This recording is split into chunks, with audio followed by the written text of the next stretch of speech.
The truth about instant ramen: think instant ramen is harmless. Instant ramen might be cheap and tasty, but what's really inside could shock you. These noodles are made with refined wheat flour, palm oil, and maltodextrin, all things that spike your blood sugar and clog your arteries. And that flavor packet, it's loaded with MSG, sugar, and sodium, nearly your entire daily salt limit in one bowl. 1,700 milligrams of sodium.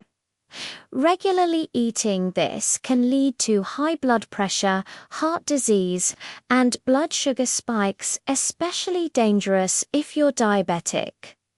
Love ramen. Make your own version with fresh veggies and natural broth. Your body will thank you.